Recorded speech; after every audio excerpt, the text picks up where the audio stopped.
Good afternoon, ladies and gentlemen. I'm Jerry Cooey. I'm Deborah Nelson. And once again, you have found us on the banks of the beautiful Blackwater River, high atop the massive structure where we have our office at. Our executive offices. Our executive offices.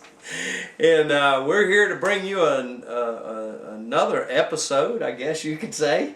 Installment, okay. Installment of the Santa Rosa Week. Deborah, just this week. It's been quite a week.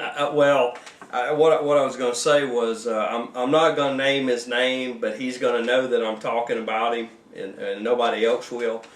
A former boss of mine from many years ago commented to my wife that he's now in the groove and he's catching the show every Saturday afternoon. So he said he was really enjoying it and it was full of a lot of information, and I just wanted to share that with you. That's good to know. Yeah. Goodness gracious, ladies and gentlemen. Look, the process is simple. Just go down to MediaCom, pay them a little bit of money. The shows are easy to do because they just keep throwing stuff in there. We just have to show up anymore. Ladies and gentlemen, when it comes to your government at work or the people in your community that want to run things, they just make it so easy for us. And today our salute goes out to the Navarre Chamber of Commerce. Yes. Now, to give you a little background, ladies and gentlemen, this thought was actually kicked out about 3 years ago. The thought is to incorporate Navarre. Right. Turn it into its own city. And about 3 years ago, Commissioner Gordon Gooden, and ladies and gentlemen, I know this may be a fine detail, but it's a detail that I think is important. Our media reported the fact that the Navarre Chamber paid for the incorporation study. And Deborah, I just happened to be at the meeting where the the Navarre Chamber requested and was given $25,000 out of the general fund revenue to add to their efforts to become a city. And the reason I want to bring this forward, ladies and gentlemen, you, the general taxpayers from all four corners of this county, your tax dollars went to this study. Now, Deborah, and to our viewing audience at home, I'm going to apologize to you ahead of time because I am going to laugh a lot while I do this, and you're just I can't even say it without laughing about it. We thought we were all laughed out on this one. Look, we took about 10 minutes before the taping of this show to try to get all of our laughing out, but we just can't help it. Well, what happened was the News Journal ran a story on a survey of 300 and something Navarre residents on whether they wanted to incorporate. And accompanying the story was a colorful pie chart. Yeah, we just have the pie chart. happen to have the pie chart right here, and I'm gonna hold it up for just a moment. And for all of our math majors who are in our viewing audience, look at the numbers real quick and tell me if you see a problem there. Yes, that's a circle that's encompasses 132.1%. Now, Deborah, of material. Normally, when any pie chart that I've ever looked at in my life, the pie chart always represents 100%. Yes. And then we divide it up to show the various breakdowns inside of the pie. So normally I'm confused in that because one of the first things that I noticed on this, and I noticed it, and then I read the comments on the Pensacola News Journal blog. I actually read the story. I didn't notice the pie chart. So I'm reading the comments and I keep seeing people are commenting 132.1. And what are they talking about? And then I look at the pie chart, and the pie chart represents 132.1%. The whole. The whole thing, So I guess it's okay to have a bigger scale if you want to.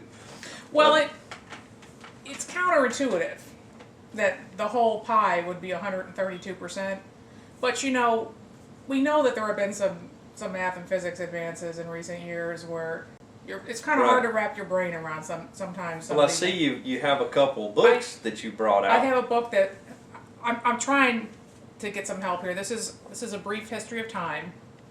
And right. I don't know if you've Stephen Hawking. Yeah. I don't know if you've read this, but this is there's some concepts in here that it's the same way. It's hard to wrap your brain around them. Can't get your arms around. It's hard to wrap your brain around the theoretical physics in this book. Right. A lot of people have read it. I don't think very many people understand it. Right. It's Stephen Hawking's attempt. It's a high thinker. Well, you have to be a high thinker to get this. Yeah, it's Stephen Hawking's attempt to explain relativity to normal people. Right. So I was almost there. You know, it's tricky, but I was almost there. You know, you get you get his little sort of cartoon figures in here and his cartoon explanations, and you kind of get to where you're comfortable with, okay, relativity. This is the speed of light is the speed at which we perceive that time unfolds, and then something like this pie chart comes along, and just throws you. I'm back to square one. Yeah, you're right back to this pie chart, and you just don't know what to do. I don't understand the high math at all. It's too much for me. Oh well.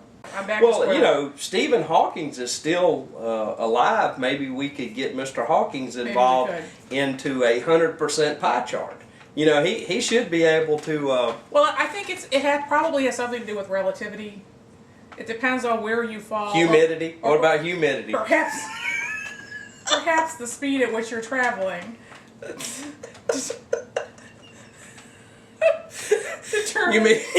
Determines the percentages in the pie chart. I don't know. You mean relativity, like who you're related to?